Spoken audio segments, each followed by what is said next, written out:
जब जब जब हम शरीर में जो श्वासों में प्रभु का नाम रमण कर रहा है,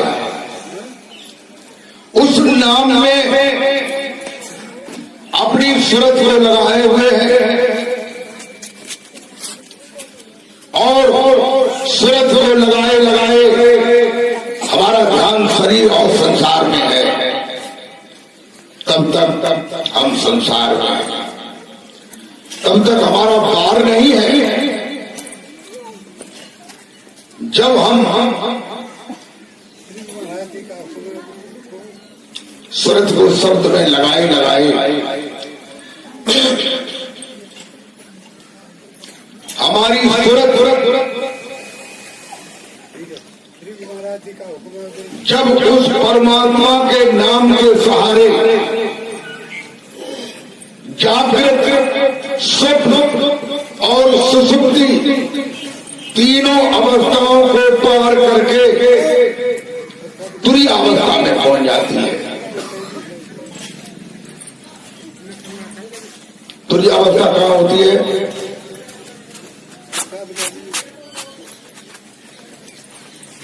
देखिए, महाराज जी का हुक्म है। जागृत अवस्था में ये जीव कहाँ रहता है? जागृत अवस्था में ये जीव दोनों भवों के बीच में प्रकुट कमल पर निवास करता है, जिससे हमारी इंद्रियां, हमारा अंतःकरण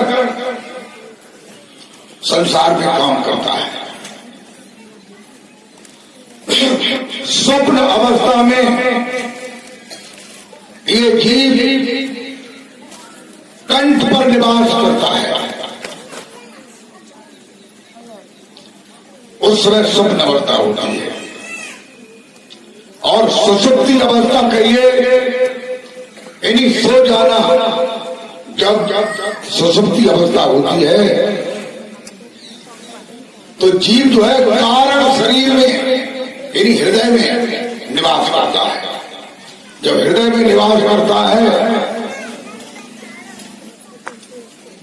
तो जो मस्तिष्क में अंतःकरण है, मन है, बुद्धि है, चित्त है, अहंग है,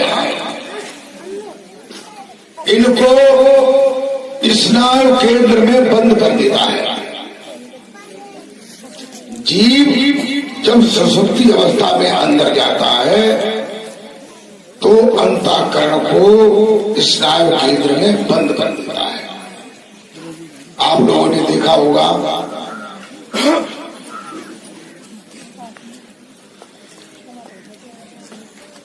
जब हम सो जाते हैं उस समय हमारा मन संकल्प नहीं करता है, बुद्धि किसी बात का निर्णय नहीं करती है, चित्त में कोई दृश्य नहीं आता है।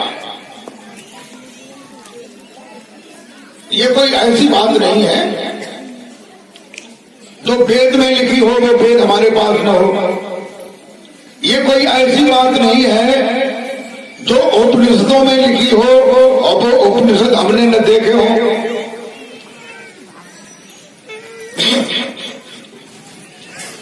ये तुम्हारे वेद की बात है, तुम्हारी अंतर की बात है। जब तुम सोते हो उस समय तुम्हें ये पता रहता है कि मैं कहाँ हूँ, कैसा हूँ, यहाँ हूँ कि वहां हूँ, कि छोटा हूँ कि बड़ा हूँ, कि काला हूँ कि गोरा हूँ। कोई पता रहता है? नहीं रहता है। क्यों नहीं रहता है? पता बताने वाला जो मन है, जो बुद्धि है, जो चित्त है, जो अहंग है, इसको जीव स्नायु केंद्र में बंद कर देता है। हमारी बात आप लोगों को समझ में आ रही है? अबे ये मालूम पड़ता हम कठिन बात बोल रहे हैं, इसलिए शायद कहीं समझ में ना आती हो। तो पिंड का जो शब्द है वो नाभि से ऊपर उठता है, नाभि पर तुरीयावस्था होती है, सुरती शब्द के साथ नाभि पर तुरीयावस्था में पहुंच जाती है। उस समय भी मन नहीं होता, बुद्धि नहीं होती, चित्त नहीं होता, आंग नहीं होता।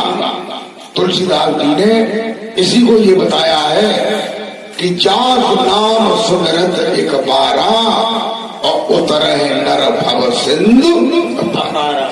एक बार ऐसा हो जाए, कैसा है कि आप तुरीयावस्था में पहुंच जाए, वहां क्या होगा?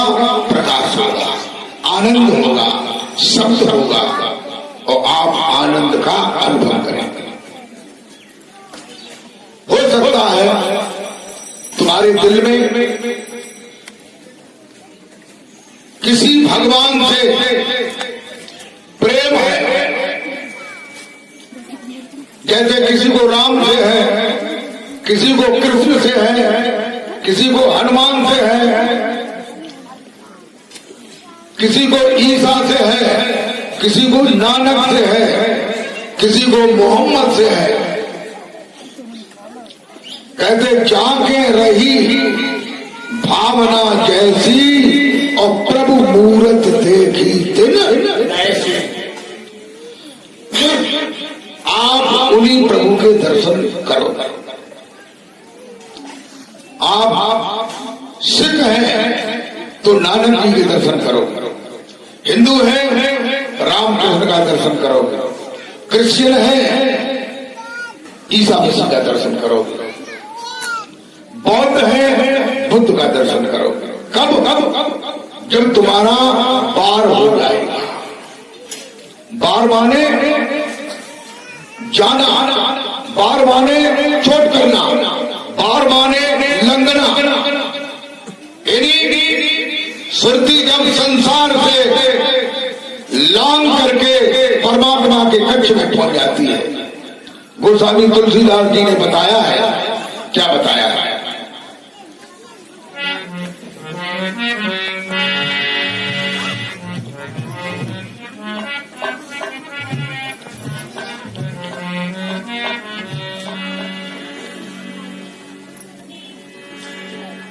कि प्रकृति पार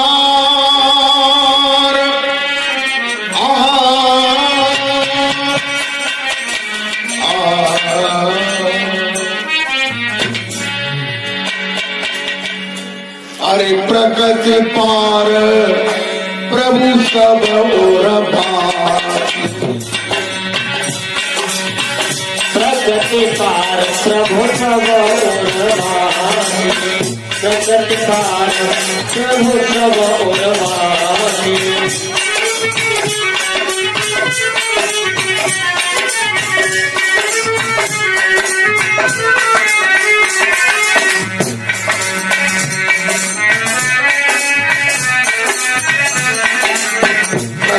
पार प्रभु सब उर्वासी। प्रकृति पार प्रभु सब उर्वासी। प्रकृति पार प्रभु सब उर्वासी। ब्रह्म निरीह विरज अभिनाशी। ब्रह्म निरीह विरज अभिनाशी। ब्रह्म निरीह विरज अभिनाशी।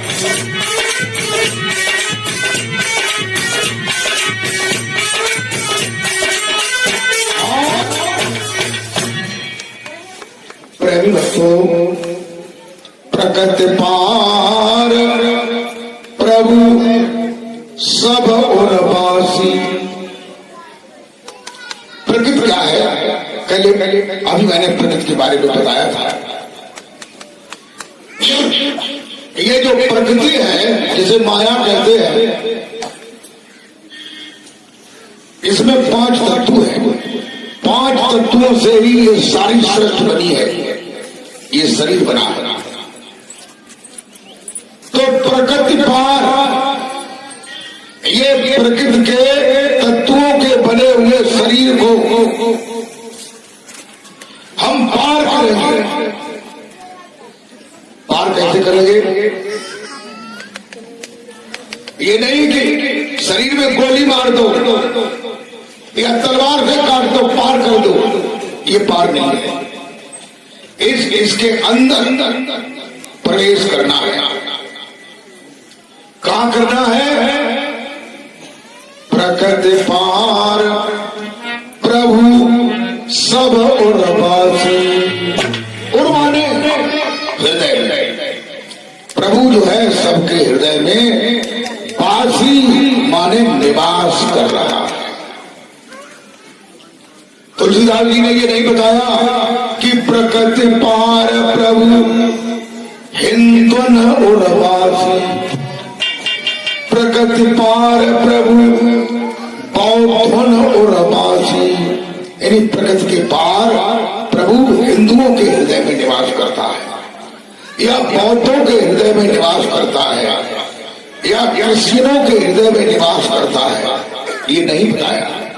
ये बताया कि प्रकृति पार प्रभु सब उर्वासी, सब संसार में जो भी मनुष्य है, प्राणी है, चाहे वो हिंदू हो, चाहे मुसलमान हो, सिख हो, जैन हो, ईसाई हो, बौद्ध हो, यहूदी हो, किसी भी धर्म का मानने वाला हो, सबके हृदय में वह प्रभु निवास कर रहा है। अब तुम्हें केवल क्या करना है? तुम्हें उस प्रभु का नाम जानना है, उस परमेश्वर का नाम जानना है, और जान करके जब आप नाम से अपनी स्मृति को, ख्यालों को जोड़ेंगे तो आप अपने हृदय में पहुंच जाएंगे। बोल जयकारा बोल मेरे श्री गुरु महाराज की जय। आप जो है हृदय में पहुंच जाएंगे, और जब हृदय में पहुंच जाएंगे तो वहां पर उस प्रभु का घर है। कौन से प्रभु का घर है? कौन से प्रभु का घर है? उसी प्रभु का घर है जिस प्रभु को तुमने अपने अंतर में बिठा रखा है। अभी मैंने बताया था कि जाके रही भावना जैसी। अगर हिंदू है तो उसे राम का, कृष्ण का, ब्रह्मा विष्णु महेश का दर्शन होगा।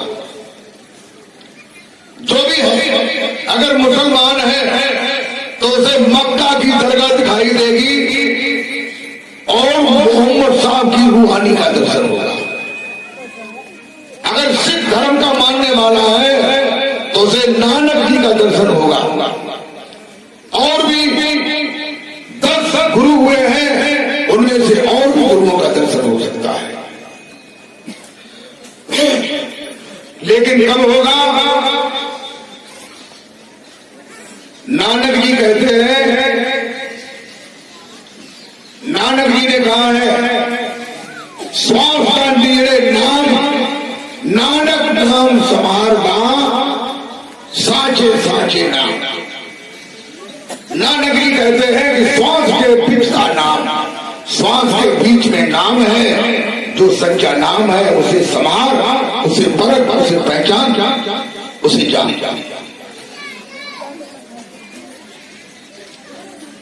प्रेमी भक्तों,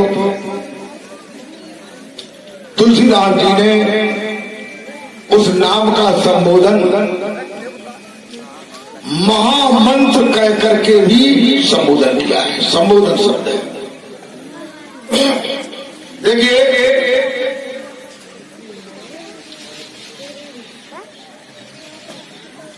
मैं आपको बता रहा हूं, मैंने बताया संबोधन।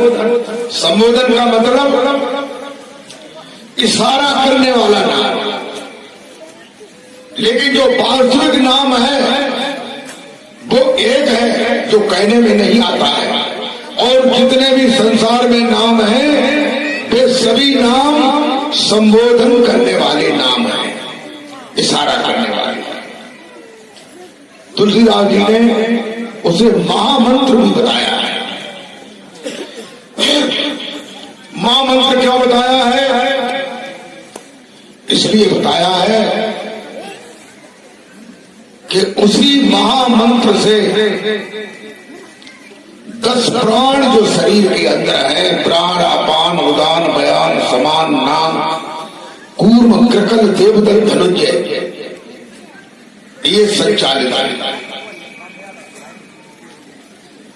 कहते हैं उसी को प्रणव ओंकार भी कहते हैं। प्रणव ओंकार, प्रणव का मतलब प्राण, और प्रणव का मतलब जो श्वास लेने वाला प्राण है, श्वास लेने वाले प्राण को प्रणव कहते हैं। तो कहते हैं एक ओंकार कर्ता पुरुष निर्भव निर्भय अकाल मूर्ति अदूनी सेवन आद सच जुगाड़ सच नानक है भी सच होंदिया भी सच। गुरु प्रसाद, जो गुरु का प्रसाद है, जो नाम है, जो प्रणव है, ओंकार है, जो प्राणों में निवास कर रहा है, नानक कहते हैं आद सच, जो अनाद काल से हर प्राणियों के अंदर निवास कर रहा है। जुगान सच, चारों जुगों में भी हमेशा सत्य रहता है। तो इसलिए उसे महामंत्र बताते हैं, क्योंकि जब श्वास ही उससे उदय होती है, श्वास ही जिसके कारण चल रही है, और श्वास में भाषा और भाषा में नाम, कितनी दूर हो गए नाम, वो नाम कितने नजदीक हो गया। उसी नाम को तुलसीदास जी ने चिंतामणि बताया है। क्या बताया है? चिंतामणि। चिंतामणि किसे कहते हैं? एक शब्द है चिंता और दूसरा शब्द है मणि। मणि जो है सर्व के पास होती है, और चिंता माने चित्त करना, चित्त को उधर रखना।